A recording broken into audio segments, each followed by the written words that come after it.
Hey, Brent Hoodenpyle here with attractingwithauthority.com. So this is part two of a blog post. Yesterday we started talking about, if you want to increase profits and make more money, there's really three ways that are available to you. To sell to more people, to sell to people more often, or to sell to people for more money. And as we discussed, most people usually get bogged down in method number one there of looking for more clients and more people to sell to. As we also talked about, if you can find a way to do all three of those things, you can sell to more people more often for more money. You can see not only a marginal increase in your profits, but potentially an exponential one. But how do you do that? Well, the problem is the way that most entrepreneurs market their businesses. And it's really the only way they know how, maybe. And it's kind of the intuitive way, but not the best way. And most people market their business by doing some version of choose me, I'm the best. We'll take care of you. It's going to be great. You're going to love us. And the problem is that everybody's doing that.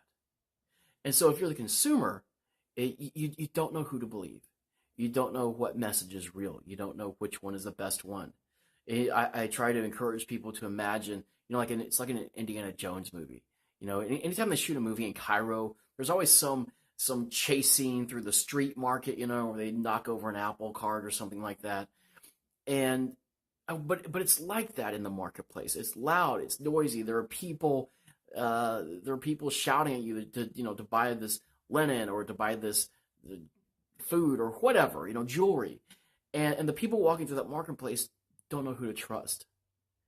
And so they're going to do one of two things. If they're confused about what to do, they're going to put off making a buying decision if at all possible, unless it's an absolute emergency. Or they're going to make the safe choice. Maybe they'll go with a name brand or an established brand, or maybe they'll go with something, or they'll risk as little as possible in the form of money. That's why so many business owners and entrepreneurs, when they get into that space of looking for more customers and clients, they end up competing on price. So how do you break free from that?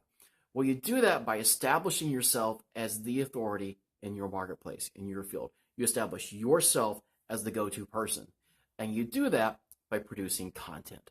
Content is the name of the game. And in this day and age of the internet and cell phones and smartphones, it's never been easier to produce content. So your content can be a video like this one, or it could be a blog post, it could be a social media post, it could be, heck, you get on freeconferencecall.com, call it up every morning, record your call, download it, and post that as your content. There's so many things that you can do these days. So here's a couple of tips about producing content. The main thing you want your content to do is to solve a problem or answer a question to the people in your marketplace, to your target prospect. So basically, I always say there's three reasons people come on the internet, right? Number one is to be entertained. Two is to engage with others on social media. And three is to find out the answer to a question or find a solution to a problem. So if you're going to, in your mind, imagine what are questions your prospects have. Go online, produce a piece of content that answers that question. Now, here's one more thing to know too. A lot of people say, well, there are other people who are already doing this. There are other people who are more expert in this field than I am. And what I would say to that is a couple of things. First of all, if you know more than me, you can produce content. I need to know how to bake a chocolate cake. I have no idea. If all you know how to do is bake a chocolate cake and you can produce content about that, I'll go online and watch your content. And then when you learn to do something else, I'll watch your next video as I learn to cook more, or whatever it is. That's just one example. But so I suggest this for everybody to start off right toward the beginner.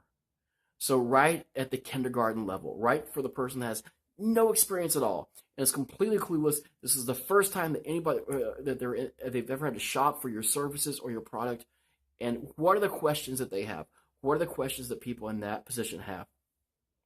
Answer those questions in a piece of content, post the content online, and start establishing yourself as an authority. Now, we're going to have more on this as the days move forward, so be sure to pay attention to this blog and come back. We'll have new content for you darn near every day, if not every day. So I hope that helps. Your homework is to go away right now. Think of, how many can you think of? Can you think of 5 problems or 5 frequent questions you get asked, do that and set a piece of content for each one. Have a great day. Bye bye.